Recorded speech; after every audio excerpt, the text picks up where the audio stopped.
Boa noite. Que a paz de Jesus nos envolva neste momento, nos trazendo muita paz, muita tranquilidade. E antes da gente começar a nossa preleção, eu gostaria de convidá-los para uma prece, para que a gente possa ir assim, nos conectando mais com esses amigos espirituais que se encontram aqui conosco, nossos anjos de guarda. Então, para aqueles que desejarem ficar de olhos fechados, sintam-se à vontade. Então, vamos cumprimentando nossos anjos de guarda, esses amigos queridos que nos acompanham na nossa caminhada e que estão aqui do nosso lado. Cumprimentamos também toda a espiritualidade que trabalha nessa casa bendita. Cumprimentamos o dirigente espiritual deste trabalho. Cumprimentamos Maria de Nazaré nessa noite tão especial. Maria, que foi a mãe de Jesus, enquanto ele esteve aqui em matéria, que ela possa nos cobrir com seu manto azul, nos dando muita paz, tranquilidade, para que nós possamos aproveitar o máximo possível deste momento que nos dedicamos vindo aqui até o sempre. Também vamos cumprimentando Jesus, que é o nosso mestre, o nosso irmão mais velho, o nosso grande exemplo. Que nós possamos, nos momentos mais difíceis da nossa caminhada, se lembrar dele e nos sentirmos fortalecidos para seguirmos fortes. E também ao Pai, Deus, que nos criou, que nos proporciona a vida, e a Ele, de joelhos em espírito, em silêncio, fazemos em voz baixa, fazemos a prece que Jesus nos ensinou. Pai nosso que estais no céu, santificado seja o vosso nome. Venha a nós o vosso reino, e seja feita a tua vontade, assim na terra como no céu. O pão nosso de cada dia nos dai hoje. Perdoa, Pai, as nossas dívidas, assim como nós vamos perdoando os nossos devedores. E não nos deixe cair em tentação, e livra-nos do mal. Que assim seja, graças a Deus. Então agora a gente vai abrindo os nossos olhos. E antes da gente começar a preleção, eu queria lembrar uma coisa a vocês, ou dizer algo para vocês que vocês ainda não saibam. Quando a gente entra na porta dessa casa, quando a gente começa a subir essas escadas, o nosso anjo da guarda já começa a nos preparar para nós recebermos o nosso tratamento. Então estejam bem receptivos, fiquem conectados, conversem com Jesus, conversem com seu anjo da guarda. Aproveitem esse momento que fica tocando essa música suave ao fundo, essa luz verde que nos tranquiliza, para a gente tentar tranquilizar a nossa mente e colocar em ordem todas as questões que a gente precisa colocar nos trilhos no decorrer da semana. E hoje, para a gente começar a falar da nossa preleção, a gente vai refletir sobre duas leis divinas, né?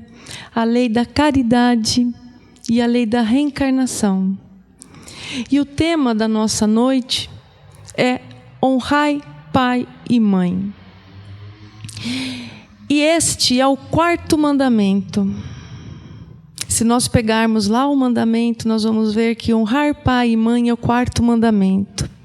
E quando Deus nos pede para que nós honremos os nossos pais e as nossas mães, Ele está pedindo não só para que a gente seja obediente, mas que nós estejamos juntos aos nossos pais, que nós possamos dar assistência a eles, das coisas que de repente eles possam ser necessárias para a vida deles, que a gente possa ampará-los, que a gente possa acolhê-los.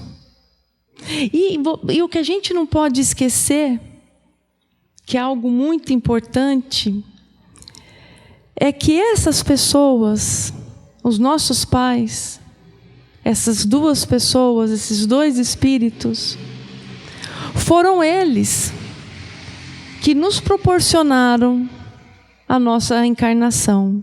Que só por esse simples fato, nós já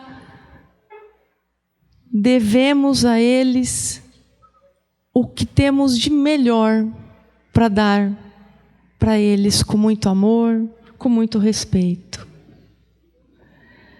Muitos de nós podemos até dizer, podemos até nos queixar: poxa, mas o relacionamento lá em casa é difícil. Meu pai, minha mãe é isso, é aquilo. Falta diálogo, falta tolerância, falta paciência. Né? Podemos até, a gente até pode chegar numa conversa fraterna aqui no centro, com um amigo. Mas a gente precisa lembrar que somos espíritos imortais. E que por sermos espíritos imortais, a gente vai encarnar e reencarnar. Encarnar e reencarnar. E vai acontecer, algumas vezes, de nós estarmos encarnados em uma família na qual nós temos muito pouco afinidade ou quase nenhuma. Ou quase nenhuma. Nós estamos num planeta de expiações e provas. E a gente percebe o número de situações que nós temos nas nossas casas, nas nossas famílias. E isso acontece porque temos que viver essas relações. A gente precisa, naquela encarnação, reparar algo que algum equívoco que a gente cometeu numa vida pretérita. E que é chegado o momento da correção. Porque a justiça divina, pessoal, ela não falha. A gente não sabe quando ela chega, mas ela chega. E também porque os laços de sangue, que é outra coisa bastante interessante que a gente encontra no Evangelho segundo o Espiritismo, os laços consanguíneos, eles necessariamente não são eles que ligam os espíritos. Então, muitas vezes, a gente pode ouvir algum colega dizer: poxa, eu tenho tanta afinidade com os pais dos meus amigos, eu não consigo ter essa proximidade com os meus pais. É um exemplo, tá? É um exemplo que a gente está dando e que a gente encontra no Evangelho. Mas a gente precisa observar também, pessoal, que talvez essa falta de afinidade dos pais para com os filhos, ou dos filhos para com os pais, é um desafio que aquele núcleo familiar tem que enfrentar, porque está trazendo um aprendizado, e a gente tem que encarar de frente com bom ânimo.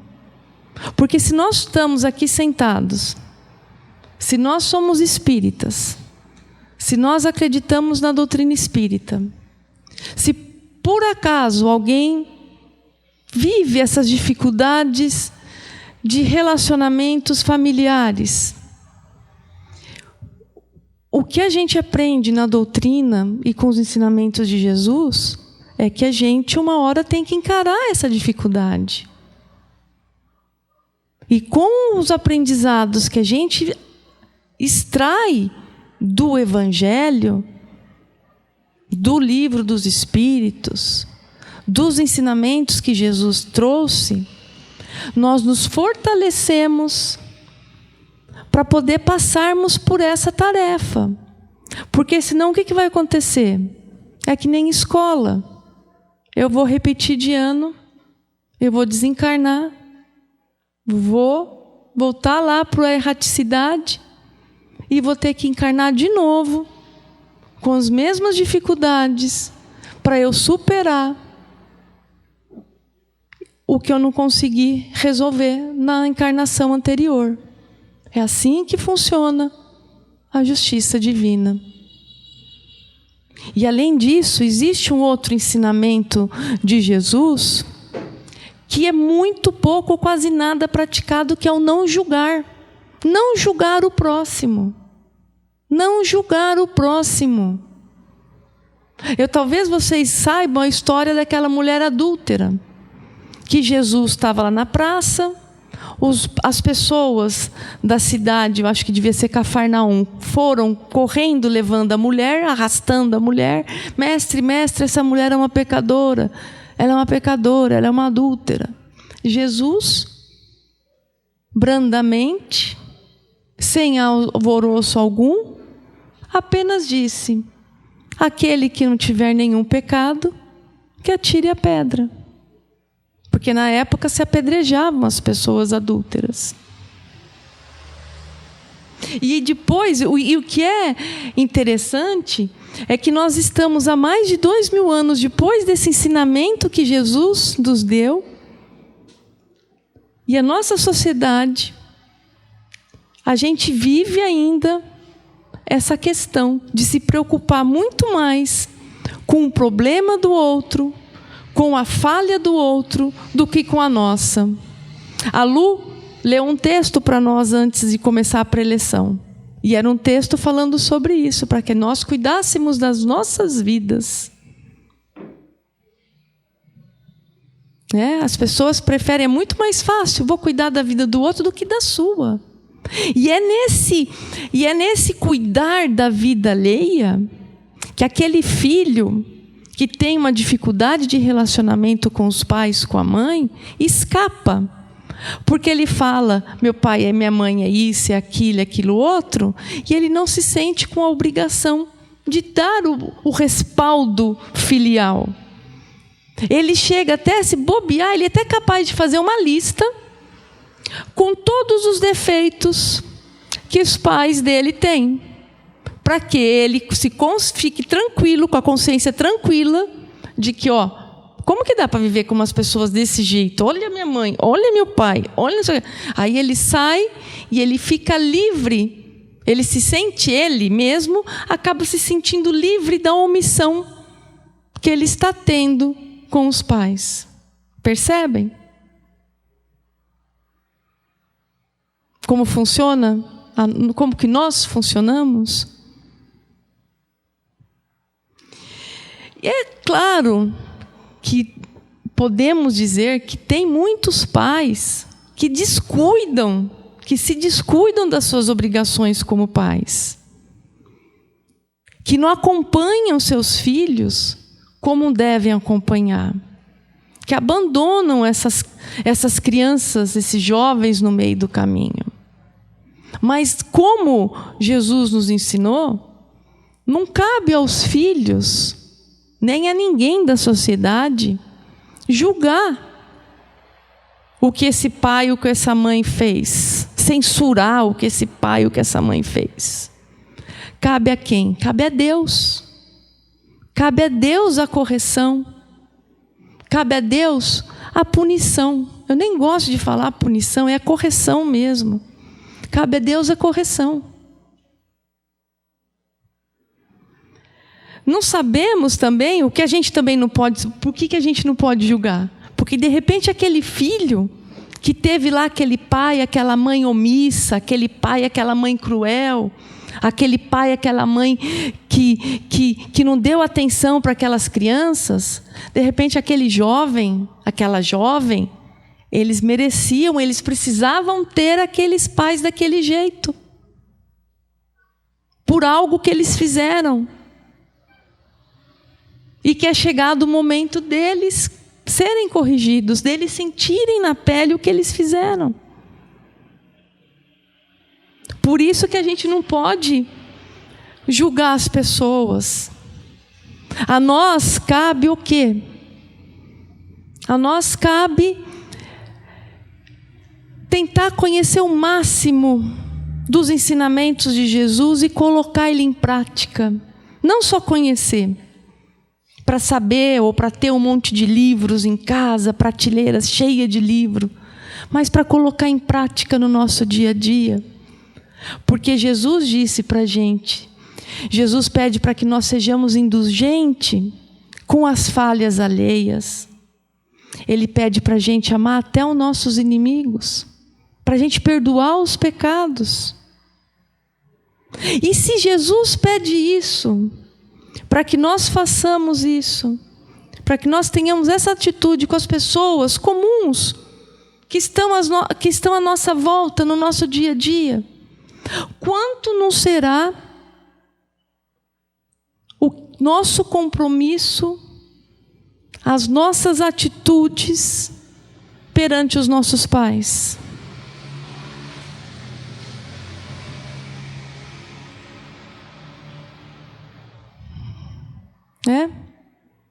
Aí a gente pensa, viaja no tempo, porque temos aqui pessoas de várias idades. Somos filhos, mas também somos pais. Alguns aqui também podem ser pais também. E ter vivido os dois lados da moeda. E a gente ter percebido que não existe um manual que a gente pega, né, como num computador, filha perfeita. Não existe. É no dia a dia. É no lidar no dia a dia. Então, pessoal, que a gente possa curar as dores. Se a gente tiver nossas dores, que nós possamos curar as nossas dores, sejam elas quais forem, com alto amor. Sabe, com alto amor, nos colocarmos nos nossos colos, nos acolhermos, com autoconhecimento, entender o que está acontecendo comigo, o que aconteceu comigo, o que eu preciso, como eu posso me aperfeiçoar, e tentar ser assim, a cada dia, a cada caminhar, mais próximo das nossas atitudes, possam estar próximos dos ensinamentos que Jesus nos trouxe. Porque a gente vai estar sempre fazendo aquilo que a gente pode fazer o melhor que a gente pôde fazer naquele momento. E Deus sabe que mesmo que naquele momento, ontem, eu fiz alguma coisa que hoje eu penso, poxa, eu podia ter feito um pouquinho melhor.